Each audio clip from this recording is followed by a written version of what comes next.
Taib. Kita pindah ya kepada surat yang paling banyak menceritakan tentang Nabi Sulaiman alaihissalam, yaitu surat An-Naml. Surat An-Naml dari ayat 15 dan seterusnya. Dari ayat 15 dan seterusnya. Hadirin dan hadirat yang dirahmati oleh Allah Subhanahu wa taala. Allah Subhanahu wa taala berfirman dalam surat An-Naml ayat 15 dan seterusnya. Kata Allah, "Wa laqad ataina Dawuda wa Sulaimana ilma." Sungguh kami telah memberikan kepada Nabi Daud dan Nabi Sulaiman ilmu. Padahal yang Allah berikan kepada mereka berdua banyak, bukan cuma ilmu ya. Harta, kekayaan, kerajaan. Tapi Allah khusus menyebutkan tentang ilmu. Karena ilmu ini adalah anugerah yang sangat spesial. Anugerah yang sangat spesial. Wa qala alhamdulillahilladzi faddalana ala katsirin min ibadihil mu'minin. Maka keduanya berkata, segala puji bagi Allah yang telah melebihkan kami dari kebanyakan hamba-hambanya yang beriman. Jadi hamba-hamba Allah yang beriman ada, dan ada yang dilebihkan di antara mereka spesial, yaitu yang beriman dan berilmu. Beriman dan berilmu. Maka Nabi Sulaiman dan Nabi Daud mensyukuri Allah dengan nikmat ilmu. Wa qala, dan mereka berdua berkata, alhamdulillahilladzi faddalana ala katsirin min ibadihil mu'minin. Segala puji bagi Allah yang telah memuliakan kami, melebihkan kami berdua, Daud dan Sulaiman, di atas kebanyakan hamba-hamba Allah yang beriman. Hamba-hamba Allah yang beriman itu dituntut seorang berusaha beriman, tapi iman dan ilmu itu lebih lagi. Ya. Makanya Allah berfirman, yarfa'illahu alladhina amanu minkum walladhina utul ilma darajat. Orang-orang beriman diangkat derajatnya oleh Allah, dan orang yang berilmu lebih lagi di atas orang beriman, beberapa derajat. Beberapa derajat. Kata Nabi SAW, fadlul alim alal abid ka fadlil qamari ala sairil kawakib. Keutamaan seorang yang alim dibandingkan dengan orang yang ahli ibadah yang beriman saja namun tidak alim, seperti rembulan di bulan purnama dibandingkan dengan seluruh bintang. Bintang jumlahnya banyak, tapi yang punya pengaruh untuk manusia di bumi adalah rembulan yang beri cahaya, penerangan kepada penghuni di bumi. Jadi seorang alim yang beriman kepada Allah lebih baik daripada ribuan ahli ibadah. Karena seorang berusaha untuk menyisihkan waktunya menuntut ilmu agama. Dan Nabi SAW mengatakan, ya innal anbiya lam yuwarrithu dinaran wala dirhaman. Ya, al ulama warathatul anbiya. Bahwasanya para ulama adalah pewaris para nabi. Dan bahwasanya para nabi tidak mewariskan dinar dan dirham. Wa innama warathul ilma, tapi mereka mewariskan ilmu. Kemudian kata Nabi, faman akhadahu faqad akhadha bihadzin wafir. Barang siapa mengambil ilmu dari para nabi, sungguh dia telah mengambil bagian warisan yang sangat besar.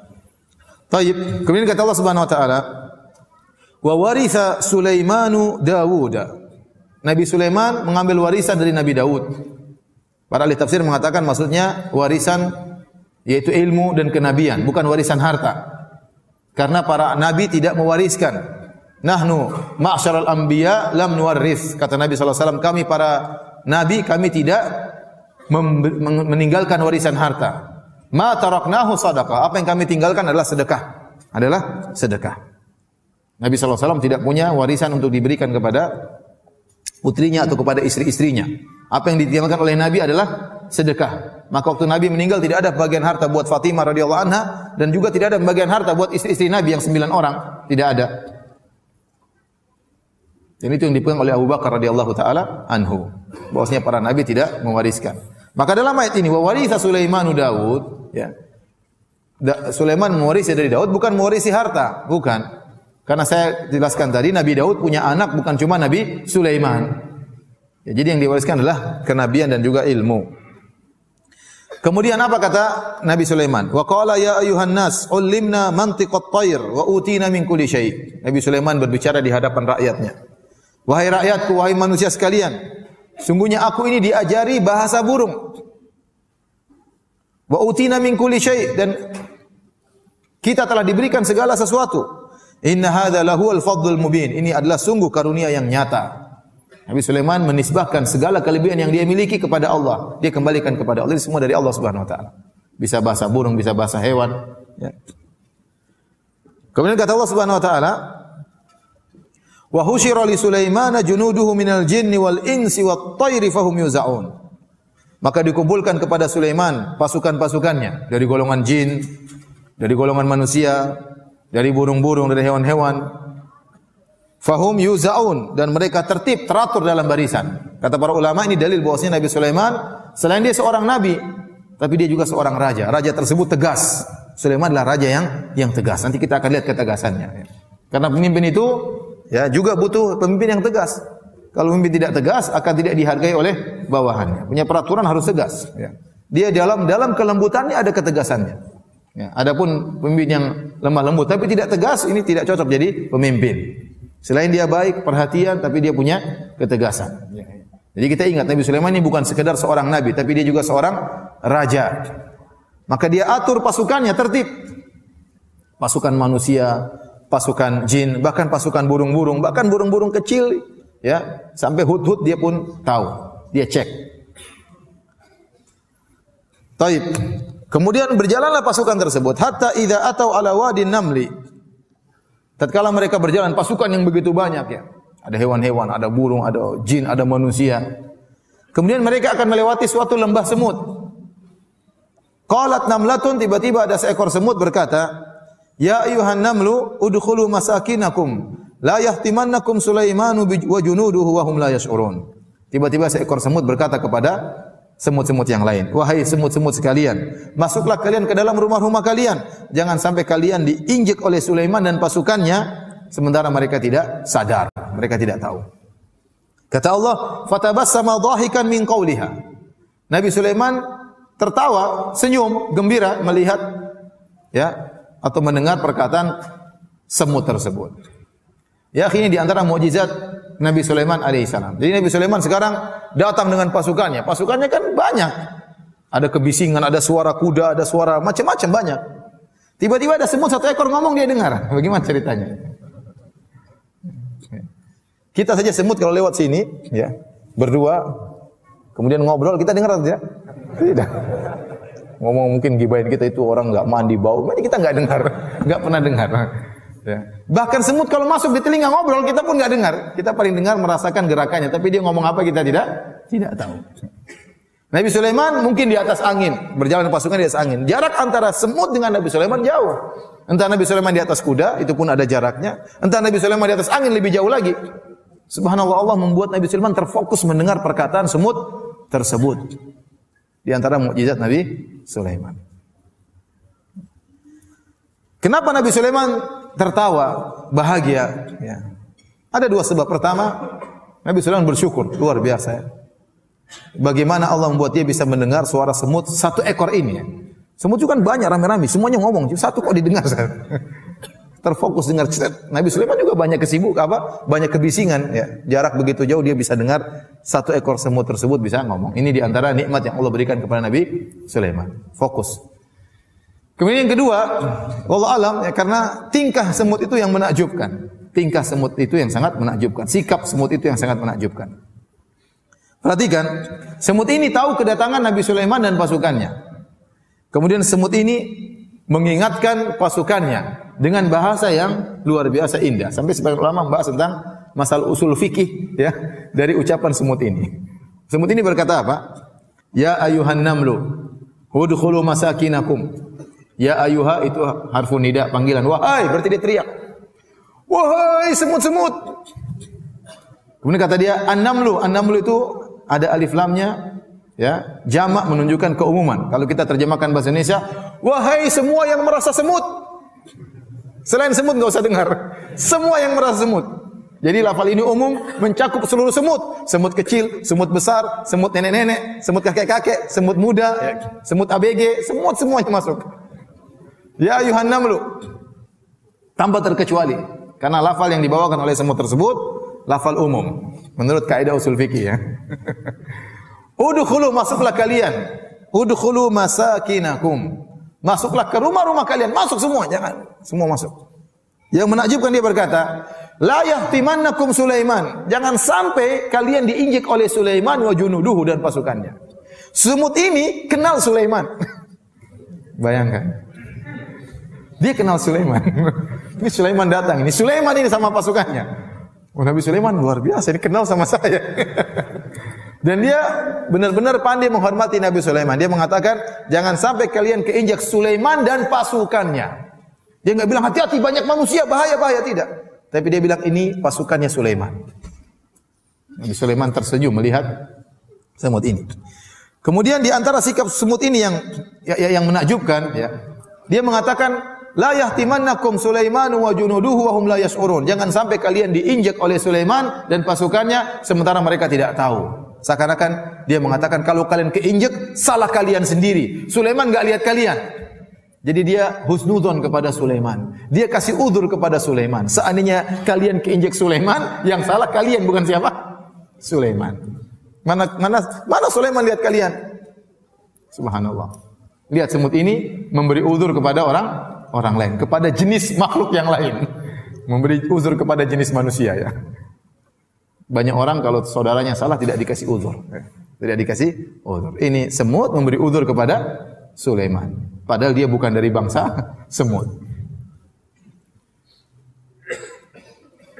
Kemudian bagaimana semut ini tidak memikirkan dirinya sendiri. Dia memikirkan rakyatnya, memikirkan teman-temannya.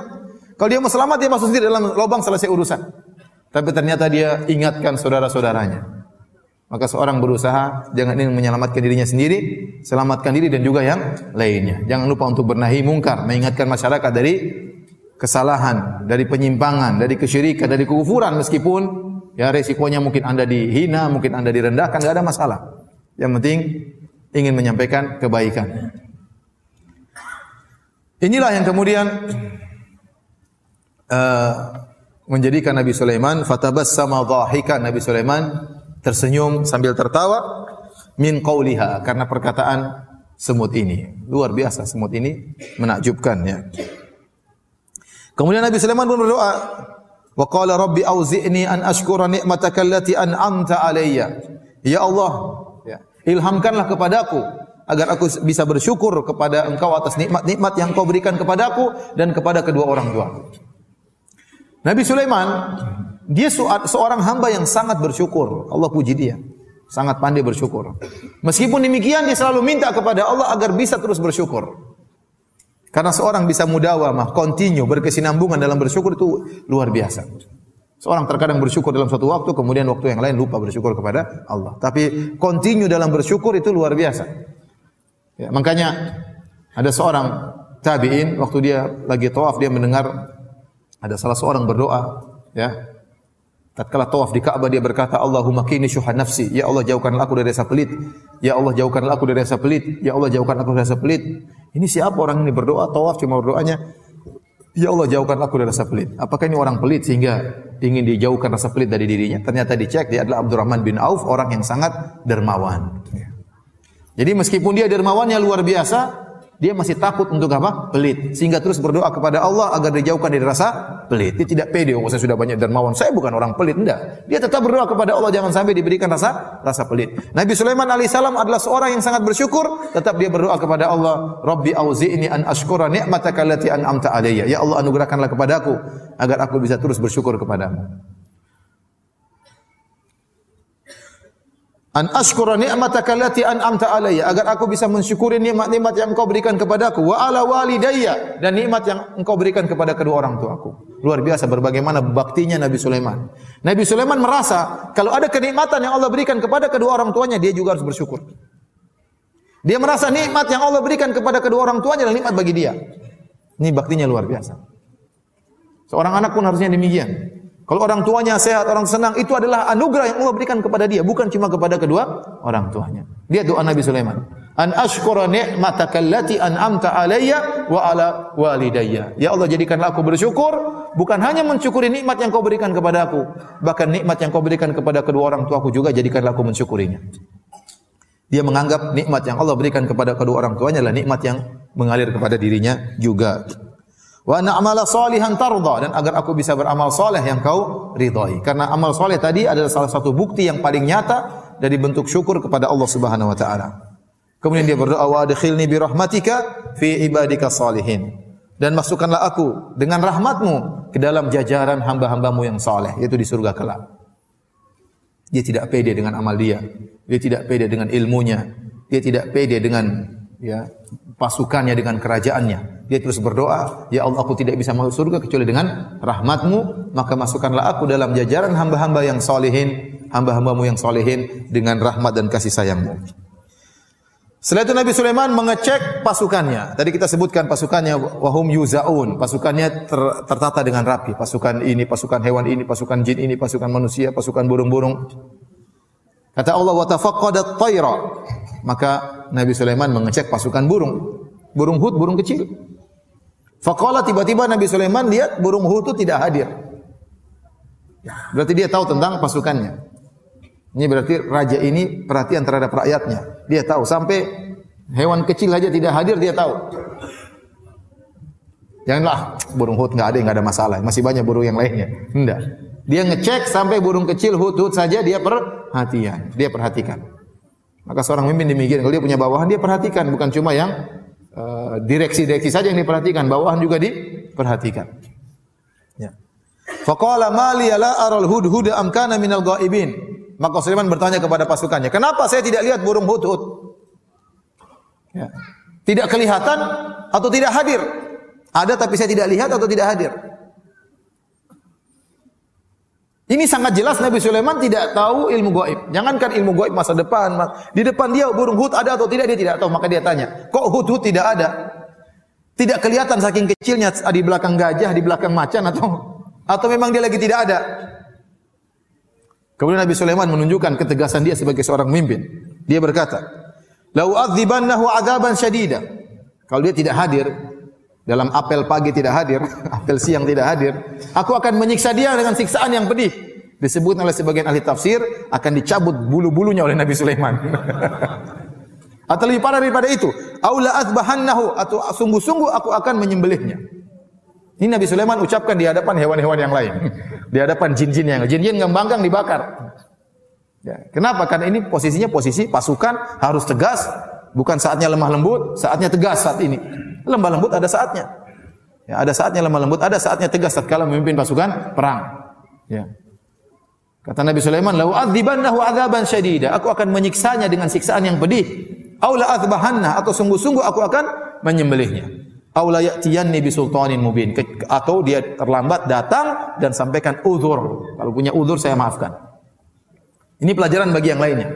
Tatkala Nabi Sulaiman tegas, maka pasukannya semua takut kepada Nabi Sulaiman dan patuh kepada Nabi Sulaiman. Jadi kalau seorang pemimpin punya aturan, ada yang melanggar harus ditindak. Harus ditindak, jangan dibiarkan. Kalau dibiarkan akhirnya orang menggampangkan, akhirnya peraturan tidak jalan. Ya. Peraturan tidak jalan. Baik. Kata Allah, "Famakatha ghairu ba'idin." Tidak lama kemudian tiba-tiba hut-hut datang, terlambat datang dia, terlambat apel. Faqala ahattu bima lam tuhitu bih. Hut-hut berkata, "Wahai raja, aku punya ilmu yang kau tidak punya ilmu tentangnya. Aku tahu apa yang kau tidak tahu." Subhanallah. Hut-hut ini sudah terlambat datang, langsung bilang, "Saya punya ilmu kau tidak tahu." Ini ngomongnya depan Raja Sulaiman yang punya pasukan luar biasa ya. Dengan pedenya dia berkata, "Aku punya ilmu yang kau tidak tahu." Jadi kata para ulama seperti Al-Qurtubi dan yang lain, ini dalil bahwasanya Nabi Sulaiman tidak tahu ilmu gaib. Dan bahwasanya Nabi Sulaiman tidak tahu ilmu gaib diketahui oleh rakyatnya. Rakyatnya pun tahu sang Nabi tidak tahu ilmu gaib. Bahkan burung hut-hut pun tahu Nabi Sulaiman tidak tahu ilmu gaib. Makanya hut-hut dengan pede mengatakan, "Aku tahu apa yang kau tidak tahu." Wa ji'tuka min saba'in binaba'in yaqin. Sungguh aku telah datang kepada engkau dari negeri Saba dengan suatu kabar yang pasti. Jadi ternyata hut-hut ini mau apel, dia pergi jalan-jalan. Dan kerajaan Sulaiman di Palestina, antara Palestina dengan Saba kira-kira 2000 km. Berarti jauh atau tidak? Jauh, berarti dia terbang sana ya. Mungkin dia terbang-terbang jalan-jalan kemudian dia pulang, aduh nanti terlambat apel gimana ya. Sebagian ada yang mengatakan hut-hut menimbang antara maslahat dan mudarat. Kalau saya pulang cepat, apel tepat, ada kabar yang tidak saya dapatkan. Tapi kalau saya terlambat, resikonya mungkin disiksa oleh Sulaiman, tapi ada berita yang penting harus saya dapatkan. Dan dia menimbang, akhirnya dia milih terlambat, enggak ada masalah, menempuh mudarat lebih kecil demi mendapatkan maslahat yang besar. Waktu burung hut pun datang ketemu Sulaiman, dia tidak banyak omong, dia bilang, "Sebentar raja, saya tadi jalan-jalan. ke Sabah, ada lewat sungai, lewat gunung. Kelamaan segera disembelih kalau ngomong kayak gini. Jadi ada orang kalau ketemu kita ngobrol tuh kanan kiri belok kanan belok kiri, intinya cuma apa? Sedikit. Ya. Kalau kita tahu orang depan kita sibuk, jangan belok kanan belok kiri, langsung Sulaiman lagi sibuk-sibuk seperti ini alaihissalam, kemudian mau cerita tadi saya lewat ke ini, lewat gunung, lewat mata air, kemudian ada ini, keburu disembelih sama Sulaiman. Dia datang langsung ngobrol pada intinya. Ahattu bima lam tuhitu bih.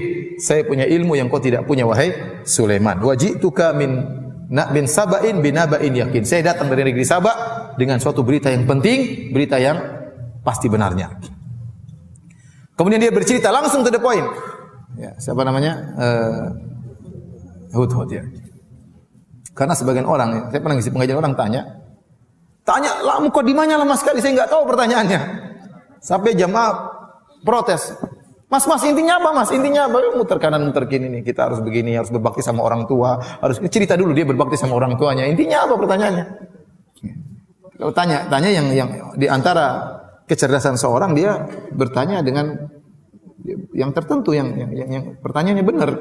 Kalau yang muter kanan, muter kiri, belok kanan, belok kiri, maju mundur, maju belakang, ngalor ngidul itu, pertanyaan ternyata cuma sedikit. Ini orang ini nggak beres ini. Berarti ya enggak. Dia harus tahu banyak orang waktunya terbatas, banyak orang waktunya mahal. Maka kita jangan buang-buang waktu orang. Taib. Maka burung Hudhud langsung menyampaikan intinya. Dia mengatakan, "Inni wajadtu imra'atan tamlikuhum wa utiyat min kulli syai'in wa laha 'arsyun 'azim." Sungguhnya aku mendapati di negeri Sabah ada seorang ratu, malikah, seorang ratu. Tamlikuhum, yang menguasai rakyatnya di kerajaan Sabah. Wa utiyat min kulli syai', dan dia diberikan segala sesuatu. Artinya ratu ini sangat kaya raya. Semua namanya keperluan seorang raja ada padanya. Walaha 'arsyun 'azim. Kemudian Hudhud menyebutkan tentang salah satu harta yang istimewa milik sang ratu, yaitu dia memiliki singgasana yang megah, singgasana yang besar. 'Arsyun 'azim. Kemudian dia berkata, wajadtuha wa qaumaha yasjuduna lisyamsi min dunillah, dan aku mendapati sang ratu, konon namanya Ratu Bilqis, dan kaumnya sujud kepada matahari dan tidak sujud kepada Allah Subhanahu wa taala. Wa zayyana lahumus syaitanu a'malahum, dan syaitan telah menghiasi perbuatan mereka. Fasaddahum 'anis sabil, sehingga syaitan menghalangi mereka dari jalan menuju Allah. Fahum la yahtadun, dan mereka tidak dapat petunjuk dari Allah Subhanahu wa taala. Alla yasjudu lillahi alladhi yukhrijul khaba'a fis samawati wal ard wa ya'lamu ma tukhfuna wa ma tu'linun. Dan syaitan menyuruh mereka agar tidak menyembah Allah yang mengeluarkan apa yang terpendam di langit dan di bumi, dan yang mengetahui apa yang kalian tampakkan dan apa yang kalian sembunyikan. Allahu la ilaha illahu rabbul arsyil azim. Dialah Allah Subhanahu wa taala yang tidak berhak disembah kecuali Allah, dan dialah pemilik arsy yang agung. Inilah kisah atau laporan dari burung Hudhud kepada Sulaiman akibat keterlambatan dia, ya. Ternyata burung Hudhud terlambat demi untuk menyampaikan informasi tentang ada kesyirikan yang terjadi di negeri yang lain, negeri Sabah. Kira-kira 2000 km dari Palestina. Burung Hudhud, yang dia seekor burung, dia tidak terima ada kesyirikan di atas muka bumi. Dia tidak terima ada kesyirikan di atas muka bumi. Dia merasa gelisah ada kesyirikan tersebut. Harus dia laporkan kepada Sulaiman, meskipun resikonya dia akan disembelih atau dicabut bulu-bulunya. Tidak ada masalah. Ini kesyirikan harus saya sampaikan kepada Sulaiman. Sementara sebagian orang sekarang ada kesyirikan malah dilestarikan untuk mendatangkan wisata, untuk mendatangkan devisa dan macam-macamnya. Tidak boleh. Kesyirikan harus dihilangkan. Oleh karenanya burung Hudhud tidak terima tatkala ada kesyirikan, dan dia lapor kepada Nabi Sulaiman. Ternyata ratu tersebut dan anak buahnya dan rakyatnya menyembah apa? Menyembah matahari, menyembah matahari. Dan di antara hal yang istimewa dari ratu tersebut, dia memiliki singgasana yang megah. Setelah dilaporkan kepada Sulaiman, apa komentar Nabi Sulaiman? Nabi Sulaiman tidak langsung terima berita dari Hudhud. Kata Nabi Sulaiman, qala sananzur asadaqata am kunta minal kadhibin. Kita lihat wahai Hudhud, kamu ini benar apa enggak benar? Kalau enggak benar, siap dicabut bulunya. Ini dalil yang sangat kuat. Nabi Sulaiman tidak tahu ilmu gaib. Kalau Nabi Sulaiman tahu, tidak perlu laporan dari Hudhud. Saya sudah tahu, tadi kamu jalan kemana-mana, saya tahu. Kamu tadi ke sana kan? Nabi Sulaiman tidak tahu. Padahal pasukannya jin. Padahal ifrit di bawah perintah Nabi Sulaiman. Dan Nabi Sulaiman tidak tahu apa yang dilakukan oleh Hudhud, dia hadir atau tidak hadir, dia kemana Nabi Sulaiman tidak tahu. Dia tidak tahu ada negeri Sabak, dia tidak tahu ada namanya Ratu Bilqis yang menyembah matahari, dia tidak tahu. Sebagaimana Nabi Yakub waktu anaknya Yusuf hilang, entah kemana dia tidak tahu, tiap hari menangis. Setelah belasan tahun baru dipertemukan kembali oleh Allah antara Nabi Yakub dengan siapa? Nabi Yusuf. Dia tidak tahu ilmu gaib. Kemudian datanglah orang sekarang, oh saya tahu barang hilang di mana, saya tahu. Enggak mungkin itu kecuali pakai jin. Itu pakai jin. Ini dalil para anbiya tidak tahu ilmu gaib. Jangankan masa depan, masa sekarang yang di luar kemampuan mereka, mereka tidak tahu. Saya katakan tadi, Nabi Yakub tidak tahu Yusuf kemana. Dia nangis terus, padahal dia tidak tahu Nabi Yusuf sudah jadi menteri di Mesir. Dia tidak tahu. Nangis sampai matanya buta, Nabi Yakub alaihissalam. Kalau dia tahu anaknya sudah jadi menteri, ngapain dia nangis? Dia tidak tahu. Ini Nabi Sulaiman dilaporkan oleh Hudhud. Nabi Sulaiman masih berkata, "Nanzur, kita lihat dulu wahai Hudhud. Saya tidak terima perkataanmu langsung. Saya tidak membenarkan langsung laporanmu. As-sadaqata am kunta minal kadhibin?" Cek dulu, kamu jujur atau kamu dusta. Kemudian kata Nabi Sulaiman, bagaimana cara mengecek itu ada atau tidak? Kata Nabi Sulaiman, "Idhhab bi kitabi hadza fa alqih ilaihim thumma tawalla anhum fanzur madza yarji'un." Kata Nabi Sulaiman, "Wahai Hudhud, pergilah bawalah suratku ini. Jatuhkanlah suratku ini kepada mereka dan pergilah dari mereka, lalu perhatikanlah apa yang sedang mereka diskusikan." Bagaimana sikap mereka menghadapi surat ini. Akhirnya Hudhud terbang dari mana? Palestina, bawa surat. Sepenggal kertas dibawa surat, terbang. Terus lewat sampai masuk ke dalam kerajaan Ratu Bilqis, sampai di kamarnya Ratu Bilqis. Kemudian surat tersebut dilemparkan ke dalam kamar Ratu Bilqis. Ratu Bilqis lihat ada selembaran surat jatuh. Dibuka, ternyata dari siapa? Nabi Sulaiman alaihissalam. Apa isinya? Innahu min Sulaiman wa innahu bismillahirrahmanirrahim. Sungguhnya ini dari Sulaiman dan sungguhnya bismillahirrahmanirrahim. Alla ta'alu alayya wa'tuni muslimin. Ya, janganlah kalian berlaku sombong di hadapanku. Datanglah serahkan diri kalian dalam kondisi Islam. Surat singkat tapi tegas sekali. Ya, isinya cuma apa? 2 kalimat. Alla ta'alu alayya wa'tuni muslimin. Jangan sombong, datang sini masuk Islam. Mengerikan. Tetapi waktu Ratu Bilqis baca surat itu, kemudian dia datang kepada rakyatnya, apa yang dia katakan? Dia mengatakan, qalat ya ayyuhal mala'u inni ulqiya ilayya kitabun karim. Wahai rakyatku, wahai pembesar-pembesarku, sungguhnya telah dilemparkan kepadaku suatu surat yang mulia. Dia puji surat tersebut. Dia katakan surat yang mulia. Kenapa surat ini aneh? Ratu Bilqis tinggal di istana, kira-kira di pagar apa di tengah-tengah? Kamarnya kira-kira dekat pagar hansip atau di tengah-tengah? Hah? Ratu Bilqis kamarnya di mana? Di tengah-tengah lah. Untuk bisa sampai ke Ratu Bilqis harus melewati berbagai macam puluhan mungkin pengawal. Tidak mungkin mau ketemu Ratu Bilqis gampang, apalagi masuk di kamarnya enggak gampang. Ya. Tapi ternyata surat itu bisa sampai melewati pasukannya yang begitu banyak. Kalau cuma di pinggir bisa dilempar gitu, enggak? Ya, enggak, di tengah-tengah kamarnya, tapi ternyata surat tersebut bisa sampai. Ini menakjubkan. Tidak sembarang surat bisa sampai ke kamar Ratu Bilqis. Harusnya lewat pengawal 1, pengawal 2, pasukan 1, pasukan 2, baru kemudian bisa sampai ke Ratu Bilqis. Kemudian tentunya Ratu Bilqis sudah dengar tentang Nabi Sulaiman. Nabi Sulaiman terkenal. Ya, terkenal. Dan dia sudah tahu tentunya Ratu. Karena Nabi Sulaiman ini disebutkan oleh pada sejarah, kan dia Nabi belakangan. Dia jauh setelah Nabi Ibrahim. Dan dia keturunan Nabi Ibrahim.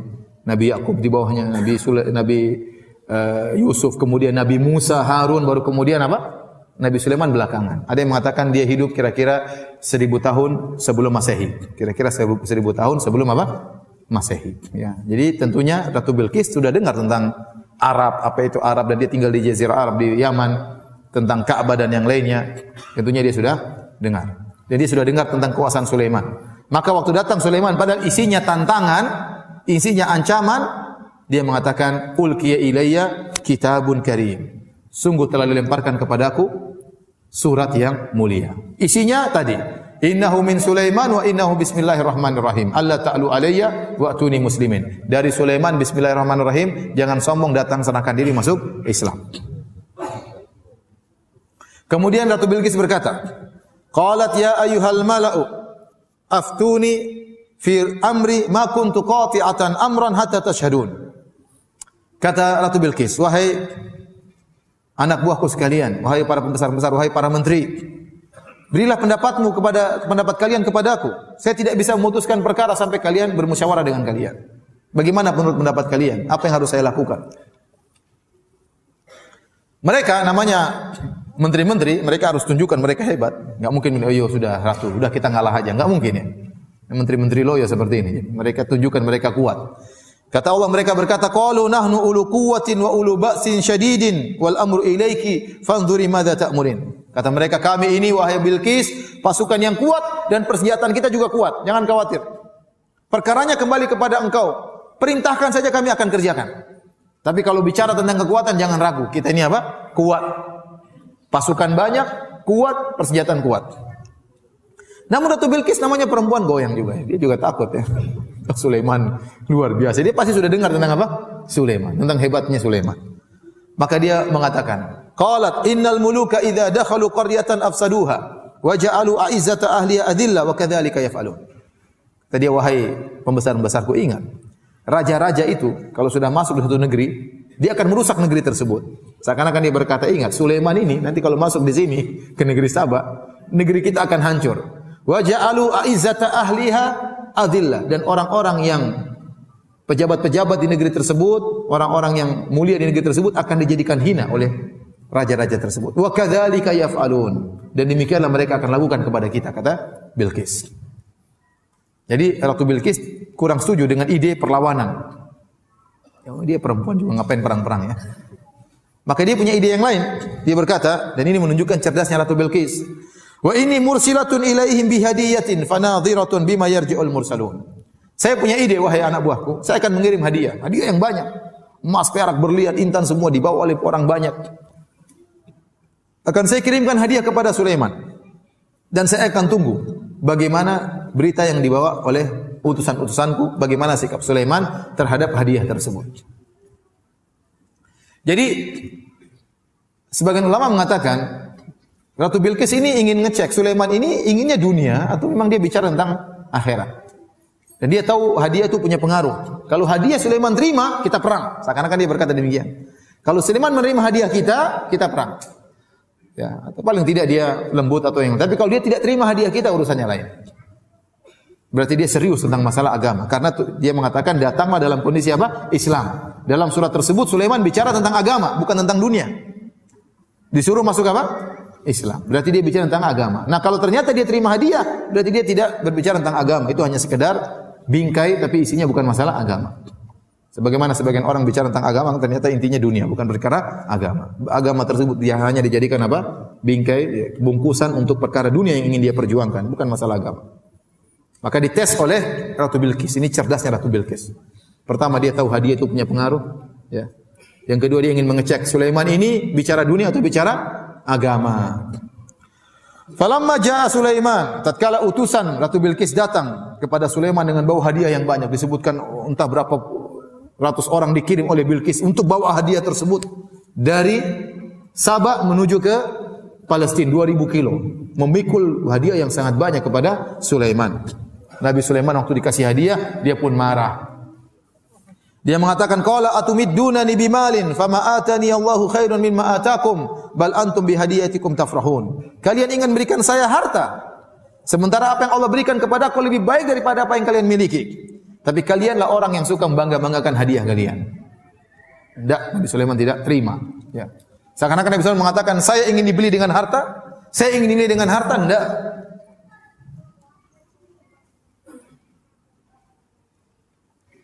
Saya baru dengar seorang pejabat yang kemudian berkata, ya, saya ditawarin sekian miliar hanya untuk satu peraturan, merubah satu peraturan. Maka saya kumpulkan pegawai saya, dia bilang, kalau mereka bisa nilai kita dengan rupiah, kita enggak ada nilainya. Jangan sampai kita dinilai dengan apa? Rupiah. Ada pejabat yang ngomong gitu sama sama saya. Oleh karenanya Sulaiman mengajarkan kepada mereka, ya, saya tidak bisa dinilai dengan duit, saya tidak bisa dinilai dengan harta.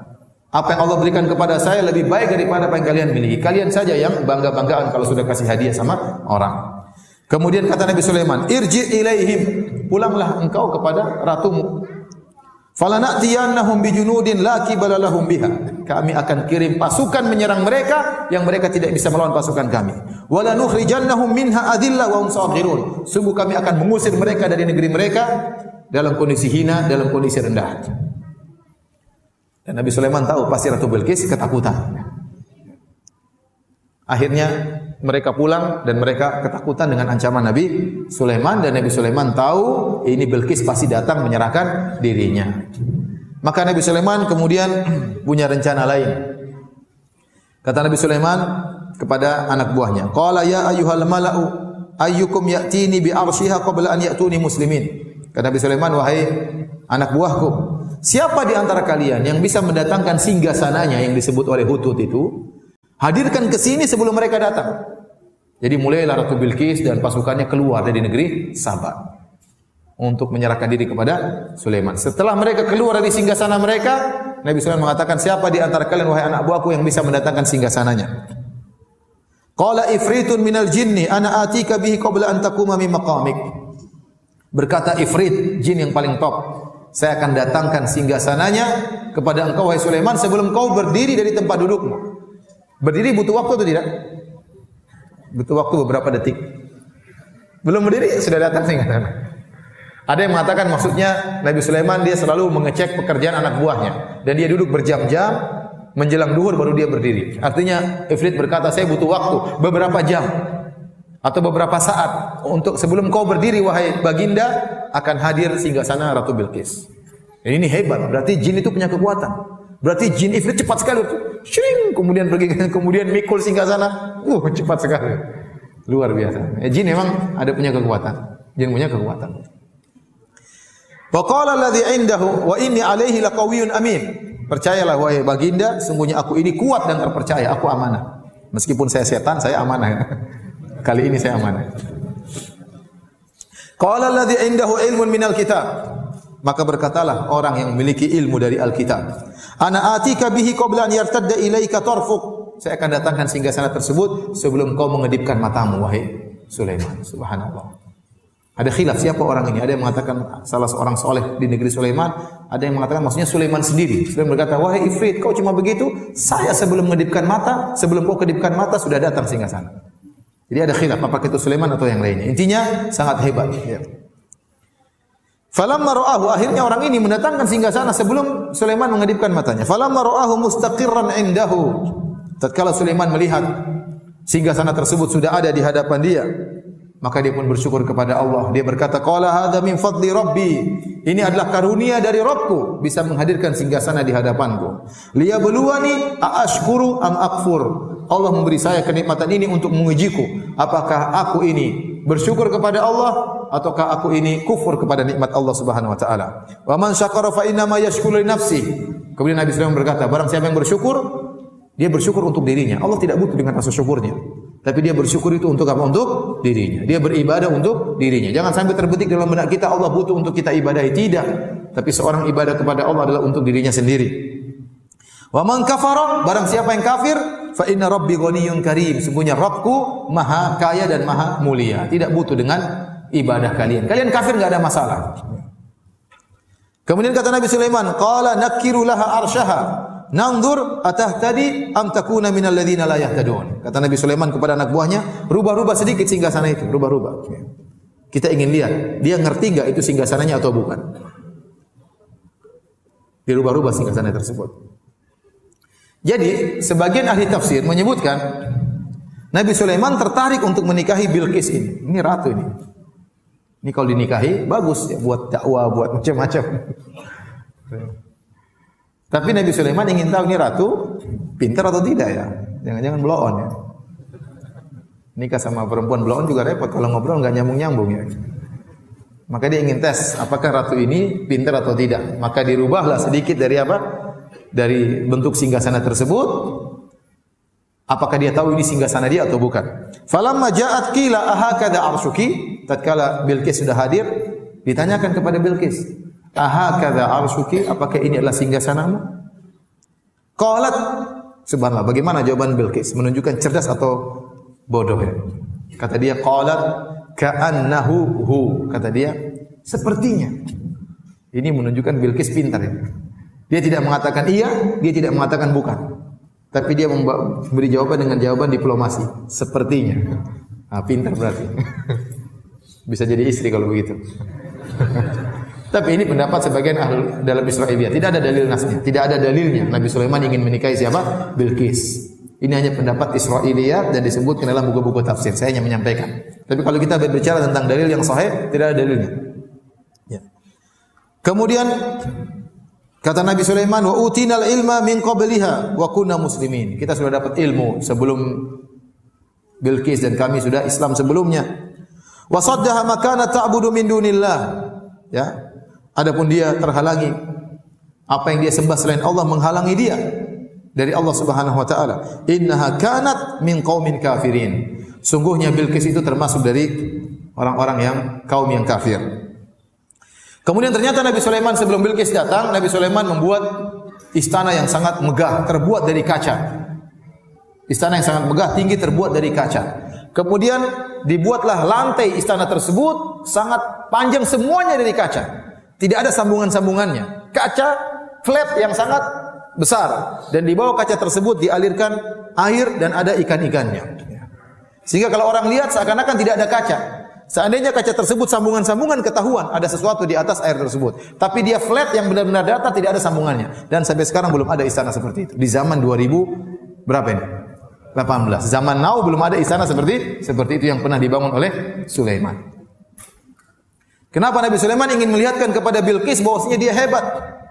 Agar itu Bilqis secara mental sudah jatuh di hadapan apa? Sulaiman. Kemudian setelah dibangun semuanya, Nabi Sulaiman mengatakan, "Qila laha udkhilis sarah." Wahai Bilqis, silakan masuk ke istana. Dikira lewat tanah. Suruh dikira lewat apa? Lewat semacam kolam kecil. Falamma ra'atu hasibathu lujjatan wa kashafat an sawqaiha. Waktu dia mau lewat, dia kira ada airnya. Maka dia pun mengangkat apa? Betisnya. Dikatakan oleh sebagian ahli tafsir, Nabi Sulaiman waktu ingin menikah sama Ratu Bilqis, ada jin yang tidak suka. Kata dia, Sulaiman, Bilqis tuh betisnya enggak beres. Betisnya seperti betis himar, bulunya kebanyakan. Ini kalau antum baca buku tafsir, tapi semuanya dikatakan Ibnu Katsir enggak ada dalilnya. Ini cuma Israiliyat. Jadi Nabi Sulaiman kan mau nikah, harus cek dua, pintar sama cantik kan. Pintarnya sudah oke, tadi sudah dites, oh jawabnya diplomasi, berarti perempuan ini apa?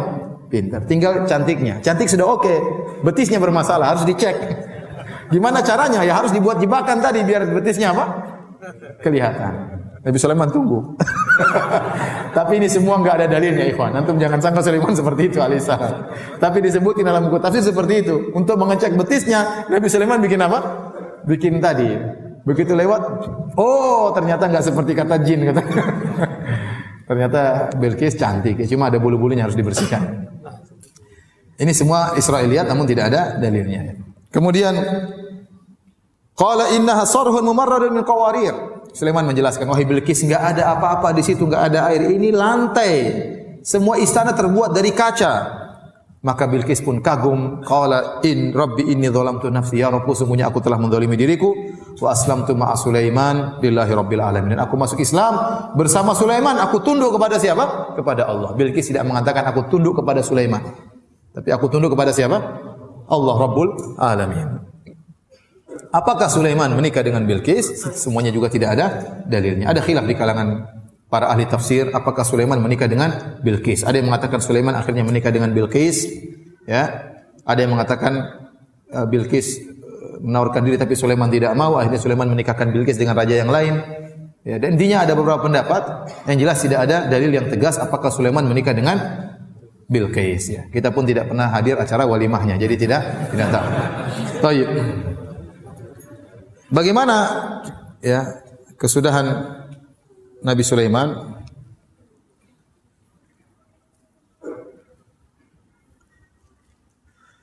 Nabi Sulaiman alaihissalam meninggal ya,